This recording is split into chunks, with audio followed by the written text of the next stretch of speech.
नमस्कार दोस्तों, मैं प्रीति आप लोगों का स्वागत करती हूँ हमारे चैनल में। आज हम लेकर आए हैं कथा सम्राट मुंशी प्रेमचंद जी की लिखी कहानी कायर। युवक का नाम केशव था, युवती का प्रेमा। दोनों एक ही कॉलेज के और एक ही क्लास के विद्यार्थी थे। केशव नए विचारों का युवक था, जात पात के बंधनों का विरोधी। प्रेमा पुराने संस्कारों की कायल थी, पुरानी मर्यादाओं और प्रथाओं में पूरा विश्वास रखने वाली। लेकिन फिर भी दोनों में गाढ़ा प्रेम हो गया और यह बात सारे कॉलेज में मशहूर थी। केशव ब्राह्मण होकर भी वैश्य कन्या प्रेमा से विवाह करके अपना जीवन सार्थक करना चाहता था। उसे अपने माता पिता की परवाह न थी। कुल मर्यादा का विचार भी उसे स्वांग सा लगता था। उसके लिए सत्य कोई वस्तु थी तो प्रेमा थी, किंतु प्रेमा के लिए माता पिता और कुल परिवार के आदेश के विरुद्ध एक कदम उठाना भी असंभव था। संध्या का समय था। विक्टोरिया पार्क के एक निर्जन स्थान में दोनों आमने सामने हरियाली पर बैठे हुए थे। सैर करने वाले एक एक करके विदा हो गए, किंतु ये दोनों अभी वही बैठे हुए हैं। उनमें एक ऐसा प्रसंग छिड़ा हुआ है जो किसी तरह समाप्त नहीं होता। केशव ने झुंझलाकर कहा, इसका अर्थ यह है कि तुम्हें मेरी परवाह नहीं है? प्रेमा ने उसको शांत करने की चेष्टा करके कहा, तुम मेरे साथ अन्याय कर रहे हो।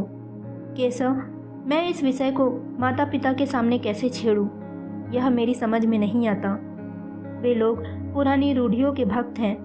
मेरी तरफ से कोई ऐसी बात सुनकर मन में जो जो शंकाएं होंगी उनकी तुम कल्पना नहीं कर सकते। केशव ने उग्र भाव से पूछा, तो तुम भी उन्हीं पुरानी रूढ़ियों की गुलाम हो?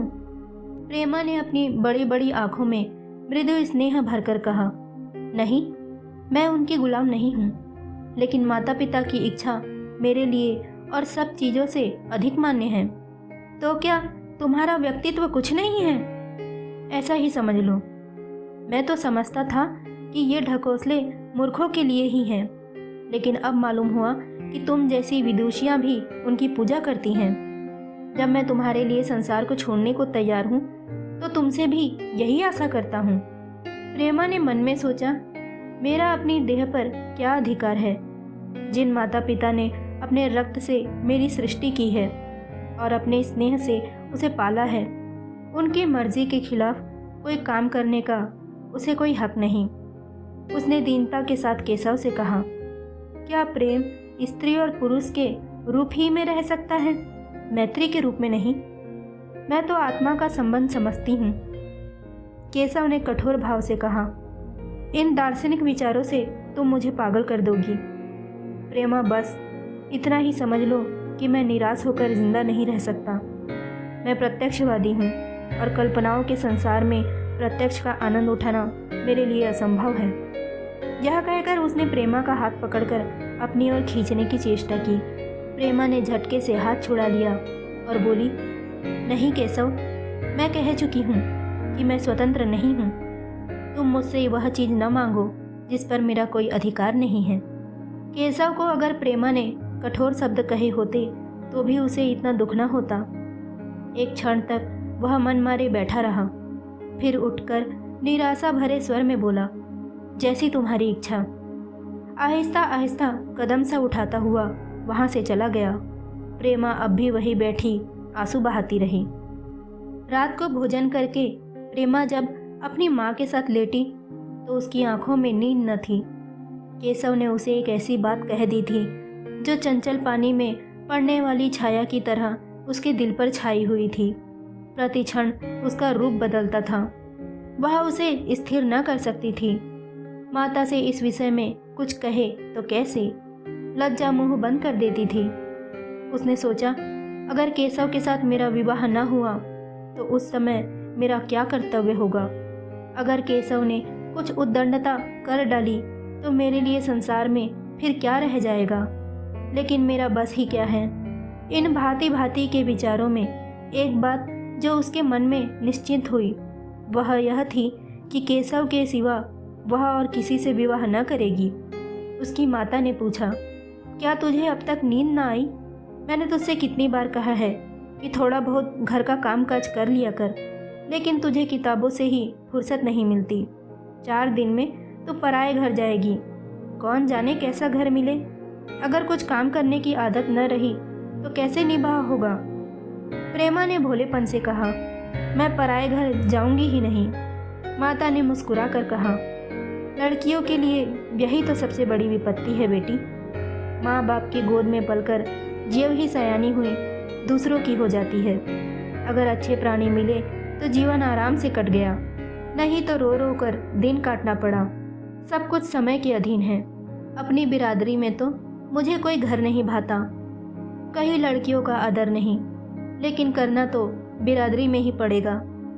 ना जाने यह जात पात का बंधन कब टूटेगा।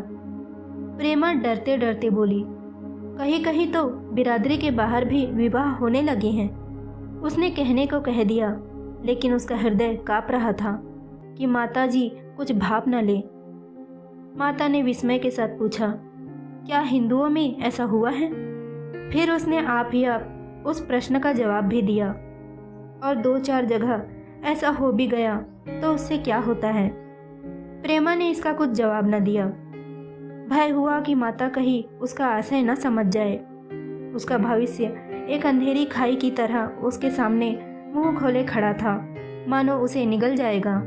उसे न जाने कब नींद आ गई। प्रातःकाल प्रेमा सोकर उठी तो उसके मन में एक विचित्र साहस का उदय हो गया था। सभी महत्वपूर्ण फैसले हम आकस्मिक रूप से ही कर लिया करते हैं, मानो कोई देवीय शक्ति हमें उनकी ओर खींच ले जाती है। यही हालत प्रेमा की थी। कल तक वह माता पिता के निर्णय को मान्य समझती थी, पर संकट को सामने देखकर उसमें उस वायु की हिम्मत पैदा हो गई थी जिसके सामने कोई पर्वत आ गया हो। वही मंद वायु प्रबल वेग से पर्वत के मस्तक पर चढ़ जाती है और उसे कुचलती हुई दूसरी तरफ जा पहुंचती है। प्रेमा मन में सोच ही रही थी। मान लिया कि यह देह माता पिता की है, किंतु आत्मा तो मेरी है। मेरी आत्मा को जो कुछ भुगतना पड़ेगा वह इसी देह से भुगतना पड़ेगा। अब वह इस विषय में संकोच करना अनुचित ही नहीं, घातक समझ रही थी।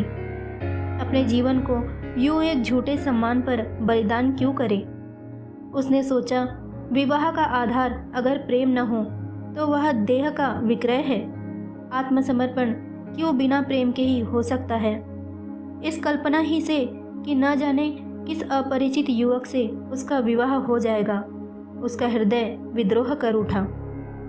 वह अभी नाश्ता करके कुछ पढ़ने जा ही रही थी कि उसके पिता ने प्यार से पुकारा, मैं कल तुम्हारे प्रिंसिपल के पास गया था, वे तुम्हारी बड़ी तारीफ कर रहे थे। प्रेमा ने सरल भाव से कहा, आप तो यूं ही कहा करते हैं। नहीं, सच? यह कहते हुए उन्होंने अपनी मेज की दराज खोली और मखमली चौखटों में जड़ी हुई एक तस्वीर निकालकर उसे दिखाते हुए बोले, यह लड़का ICS के इम्तिहान में प्रथम आया है। इसका नाम तो तुमने सुना होगा। बूढ़े पिता ने ऐसी भूमिका बांध दी थी कि माँ उनका आशय न समझ सकी, लेकिन प्रेमा भाप गई। उनका मन तीर की भांति लक्ष्य पर जा पहुंचा। उसने बिना तस्वीर की ओर देखे ही कहा, नहीं, मैंने तो उसका नाम नहीं सुना। पिता ने बनावटी आश्चर्य से कहा, क्या तुमने उसका नाम ही नहीं सुना? आज के दैनिक पत्र में उसका चित्र और जीवन वृत्तांत छपा है। प्रेमा ने रुखाई से जवाब दिया, होगा, मगर मैं तो उस परीक्षा का कोई महत्व नहीं समझती। मैं तो समझती हूँ जो लोग इस परीक्षा में बैठते हैं वे पल्ले सिर के स्वार्थी होते हैं। आखिर उनका उद्देश्य इसके सिवा और क्या होता है कि अपने गरीब, निर्धन, दलित भाइयों पर शासन करे और खूब धन संचय करे। यह तो जीवन का कोई ऊंचा उद्देश्य नहीं है। इस आपत्ति में जलन थी, अन्याय था, निर्दयता थी। पिताजी ने समझा था प्रेमा यह बखान सुनकर लट्टू हो जाएगी। प्रेमा का यह जवाब सुनकर तीखे स्वर में बोले, तू तो ऐसी बात कर रही है जैसे तेरे लिए धन और अधिकार का कोई मूल्य ही नहीं। प्रेमा ने ठिठाई से कहा, हाँ, मैं तो उसका मूल्य नहीं समझती। मैं तो आदमी में त्याग देखती हूँ। मैं ऐसे युवकों को जानती हूँ जिन्हें यह पद जबरदस्ती भी दिया जाए तो स्वीकार न करेंगे। पिता ने उपहास के ढंग से कहा, यह तो आज मैंने नई बात सुनी। मैं तो देखता हूँ कि छोटी छोटी नौकरियों के लिए लोग मारे मारे फिरते हैं। मैं ज़रा उस लड़के की सूरत देखना चाहता हूँ जिसमें इतना त्याग हो। मैं तो उसकी पूजा करूँगा। शायद किसी दूसरे अवसर पर यह शब्द सुनकर प्रेमा लज्जा से सिर झुका लेती, पर इस समय उसकी दशा उस सिपाही की थी जिसके पीछे गहरी खाई हो। आगे बढ़ने के सिवा उसके लिए कोई मार्ग न था। अपने आवेश को संयम में दबाती हुई आंखों में विद्रोह भरे और अपने कमरे में गई और केशव के कई चित्रों में से वह एक चित्र चुनकर लाई जो उसकी निगाह में सबसे खराब था और पिता के सामने रख दिया। बूढ़े पिताजी ने चित्र को उपेक्षा की भाव से देखना चाहा, लेकिन पहली दृष्टि में ही उसने उन्हें आकर्षित कर लिया। ऊंचा कद था, दुर्बल होने पर भी उसका गठन, स्वास्थ्य और संयम का परिचय दे रहा था। मुख पर प्रतिभा का तेज न था, पर विचारशीलता का कुछ ऐसा प्रतिबिंब था जो उसके मन में विश्वास पैदा करता था। उन्होंने उस चित्र की ओर देखते हुए पूछा, यह किसका चित्र है? प्रेमा ने संकोच से सिर झुकाकर कहा, यह मेरी क्लास में पढ़ते हैं। अपनी ही बिरादरी का है? प्रेमा की मुख मुद्रा धूमिल हो गई। इसी प्रश्न के उत्तर पर उसकी किस्मत का फैसला हो जाएगा। उसके मन में पछतावा हुआ कि व्यर्थ में इस चित्र को यहाँ लाई। उसमें एक क्षण के लिए जो दृढ़ता आई थी वह इस पैने प्रश्न के सामने कातर हो उठी। दबी हुई आवाज में बोली, जी नहीं, वह ब्राह्मण है। और यह कहने के साथ ही क्षुब्ध होकर कमरे से निकल गई, मानो यहाँ की वायु में उसका गला घोटा जा रहा हो, और दीवार की आड़ में होकर रोने लगी। लाला जी को तो पहले ऐसा क्रोध आया कि प्रेमा को बुलाकर साफ साफ कह दे कि यह असंभव है। वे उसी गुस्से में दरवाजे की तरफ आए, लेकिन प्रेमा को रोते देखकर नम्र हो गए। इस युवक के प्रति प्रेमा के मन में क्या भाव थे, यह उनसे छिपा न रहा। वे स्त्री शिक्षा के पूरे समर्थक थे, लेकिन इसके साथ ही कुल मर्यादा की रक्षा भी करना चाहते थे। अपनी ही जाति के सुयोग्य वर के लिए अपना सर्वस्व अर्पण कर सकते थे, लेकिन उस क्षेत्र के बाहर कुलीन से कुलीन और योग्य से योग्य वर की भी कल्पना भी उनके लिए असहनीय थी। इससे बड़ा अपमान वे सोच ही न सकते थे। उन्होंने कठोर स्वर में कहा, आज से कॉलेज जाना बंद कर दो। अगर शिक्षा कुल मर्यादा को डुबोना ही सिखाती है तो कुशिक्षा है। प्रेमा ने कातर कंठ से कहा, परीक्षा तो समीप आ गई है। लाला जी ने दृढ़ता से कहा, आने दो, और फिर कमरे में जाकर विचारों में डूब गए। 6 महीने गुजर गए। लाला जी ने घर में आकर पत्नी को एकांत में बुलाया और बोले, जहाँ तक मुझे मालूम है केशव बहुत ही सुशील और प्रतिभाशाली युवक है। मैं तो समझता हूँ प्रेमा इस शोक में घुल घुल कर प्राण दे देगी। तुमने भी समझाया, मैंने भी समझाया, दूसरों ने भी समझाया, पर उस पर कोई असर ही नहीं होता। ऐसी दशा में हमारे लिए और क्या उपाय है? उसकी पत्नी ने चिंतित भाव से कहा, कर तो दोगे, लेकिन रहोगे कहाँ? न जाने कहाँ से यह कुलक्षणी मेरी कोख में आई। लाला जी ने भवें सिकोड़कर तिरस्कार के साथ कहा, यह तो 1000 दफ़ा सुन चुका हूँ, लेकिन कुल मर्यादा के नाम को कहाँ तक रोए? चिड़िया का पर खोलकर यह आशा करना कि वह तुम्हारे आंगन में ही फुदकती रहेगी भ्रम है। मैंने इस पर ठंडे दिल से विचार किया है और इस नतीजे पर पहुंचा हूँ कि हम इस आप धर्म को स्वीकार कर लेना चाहिए। कुल मर्यादा के नाम पर मैं प्रेमा की हत्या नहीं करना चाहता। दुनिया हंसती हो, हंसे, मगर वह जमाना बहुत जल्द आने वाला है जब ये सभी बंधन टूट जाएंगे। आज भी सैकड़ों विवाह जात पात के बंधनों को तोड़कर हो चुके हैं। अगर विवाह का उद्देश्य स्त्री और पुरुष का सुखमय जीवन है तो हम प्रेमा की उपेक्षा नहीं कर सकते हैं। वृद्धा ने शुद्ध होकर कहा, जब तुम्हारी यही इच्छा है तो मुझसे क्या पूछते हो? लेकिन मैं कह देती हूँ कि मैं इस विवाह के नज़दीक न जाऊंगी, न कभी इस छोकरी का मुंह देखूंगी। समझ लूंगी जैसे सब लड़के मर गए वैसे यह भी मर गई। तो फिर आखिर तुम क्या करने को कहती हो? क्यों नहीं उस लड़के से विवाह कर देते? उसमें क्या बुराई है? वह 2 साल से सिविल सर्विस पास करके आ जाएगा। केशव के पास क्या रखा है? बहुत होगा किसी दफ्तर में क्लर्क हो जाएगा। और अगर प्रेमा प्राण हत्या कर ले तो कर ले। तुम तो उसे सह देते ही हो।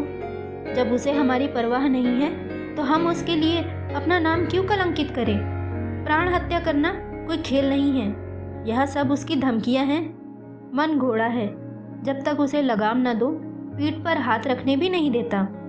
जब उसके मन का यह हाल है तो कौन कहे केशव के साथ ही जिंदगी भर निबाह करेगी। जिस तरह आज उससे प्रेम है उसी तरह कल दूसरे से भी हो सकता है। तो क्या पत्ते पर अपना मांस बिकवाना चाहते हो?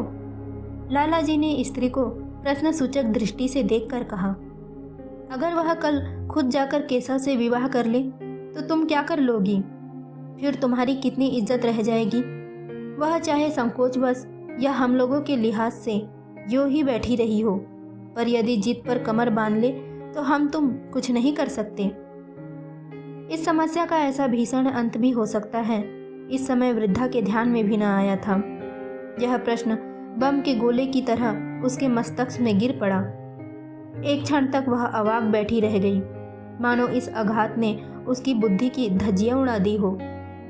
फिर पराभूत होकर बोली, तुम्हें अनोखी ही कल्पनाएं सूझती है। मैंने तो आज तक कभी भी नहीं सुना कि किसी कुलीन कन्या ने अपनी इच्छा से विवाह किया है। तुमने ना सुना हो, लेकिन मैंने सुना है और ऐसा देखा है। ऐसा होना बहुत संभव है। जिस दिन ऐसा होगा उस दिन तुम मुझे जीती ना देखोगे। मैं यह नहीं कहता कि ऐसा होगा ही, लेकिन होना संभव है। तो जब ऐसा होना है तो इससे यूं ही अच्छा है कि हम कहीं इसका प्रबंध करें। जब तक नाक ही कट रही है तो तेज छुरी से क्यों ना कटे। कल केशव को बुलाकर देखो क्या कहता है। केशव के पिता सरकारी पेंशनर हैं, मिजाज के चिड़चिड़े और कृपण। धर्म के आडंबरों में ही उनके चित्त को शांति मिलती है। कल्पना शक्ति का अभाव था, किसी के मनोभावों का सम्मान न कर सकते थे। वे अब भी उस संसार में रहते थे जिसमें उन्होंने अपने बचपन और जवानी के दिन काटे थे। नवयुग की बढ़ती हुई लहर को वे सर्वनाश कहते थे और कम से कम अपने घर को दोनों हाथों और दोनों पैरों का जोर लगाकर उससे बचाए रखना चाहते थे। इसीलिए एक दिन प्रेमा के पिता उसके पास पहुँचे और केशव से प्रेमा के विवाह का प्रस्ताव किया तो बूढ़े पंडित जी अपने आपे में न रह सके। धुंधली आंखें फाड़ कर बोले, आप भांग तो नहीं खा गए हैं? इस तरह का संबंध चाहे जो कुछ हो विवाह नहीं है। मालूम होता है आपको भी नए जमाने की हवा लग गई है। बूढ़े बाबूजी ने नम्रता से कहा, मैं खुद ऐसा संबंध पसंद नहीं करता। इस विषय पर मेरे भी वही विचार हैं जो आपके, पर बात ऐसी आ पड़ी है कि मुझे विवश होकर आपकी सेवा में आना पड़ा। आजकल के लड़के और लड़कियां कितने स्वेच्छाचारी हो गए हैं, यह तो आप जानते ही हैं। हम बूढ़े लोगों के लिए अब अपने सिद्धांतों की रक्षा करना कठिन हो गया है। मुझे भय है कि कहीं ये दोनों निराश होकर अपनी जान पर न खेल जाए। बूढ़े पंडित जी ने जमीन पर पांव पटकते हुए गरज उठे, आप क्या चाहते हैं साहब? आपको शर्म नहीं आती? हम ब्राह्मण हैं और ब्राह्मणों में कुलीन। ब्राह्मण कितने ही पतित हो गए हों, इतने मर्यादा शून्य नहीं हुए हैं कि बनिए बकालों की लड़की से विवाह करते फिरे। जिस दिन कुलीन ब्राह्मणों में लड़कियां न रहेंगी उस दिन यह समस्या उपस्थित हो सकती है।